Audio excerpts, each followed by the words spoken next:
What's going on, gamers? Hopefully everyone has been gaming well and has been staying warm. I got a little bit cold last night, but things are good.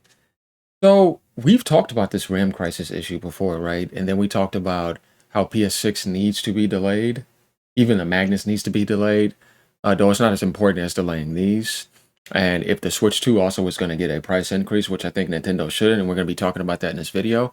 Well, today Bloomberg comes out with an article, interesting stuff, right? After everything we've been talking about on this channel, saying that the RAM crisis feels like it's going to ruin consumer electronics over the next decade, says Tom. Bloomberg reports that Sony is considering pushing the PS6 release to 2028 or even 2029.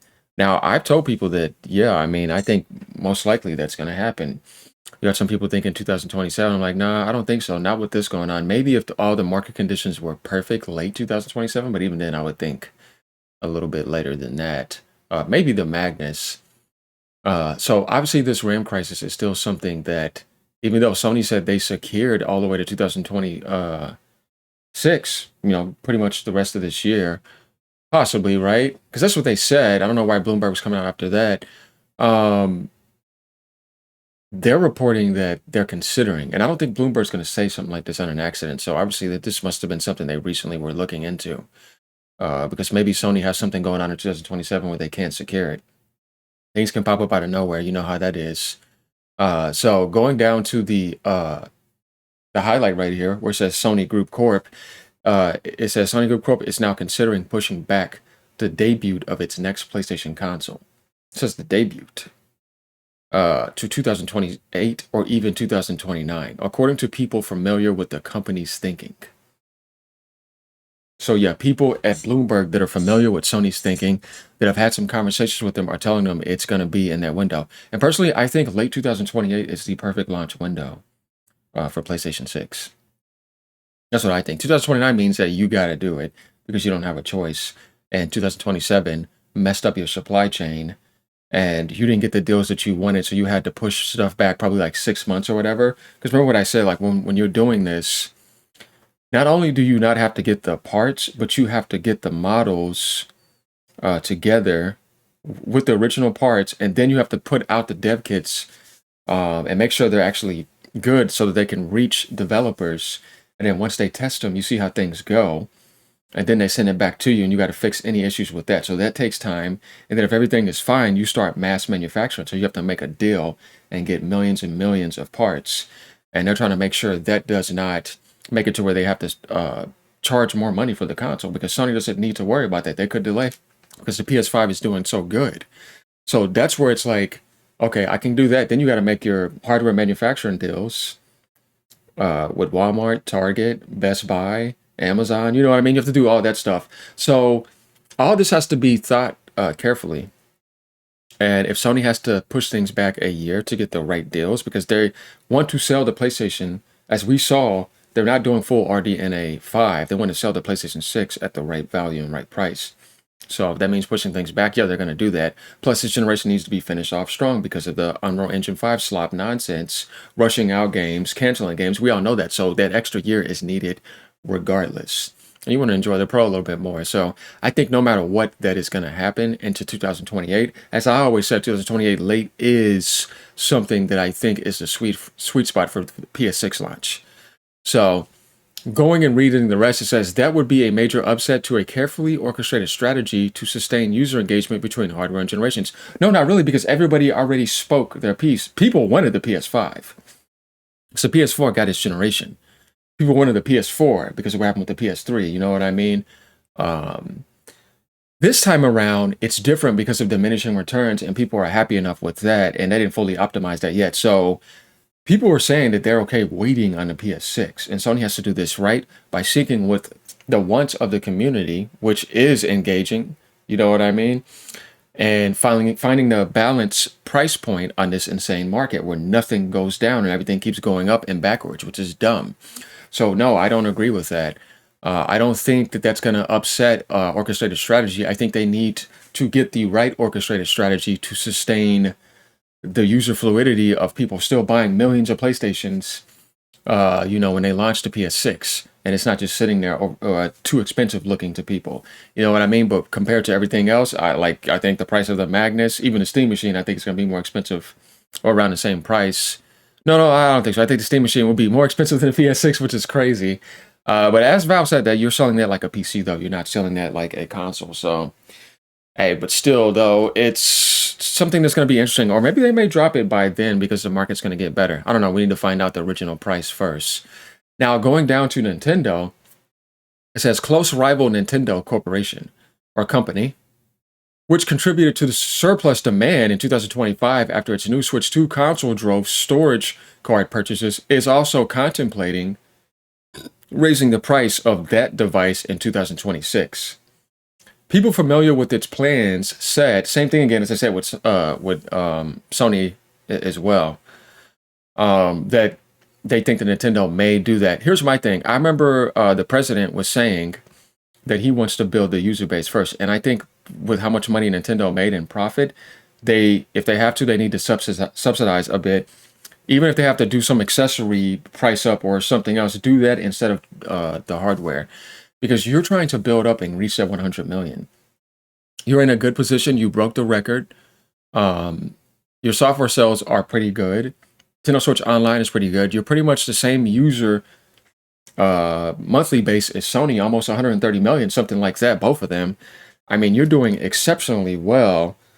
You don't need to hurt your hardware sales and the rest of the generation by making the Switch 2 $500.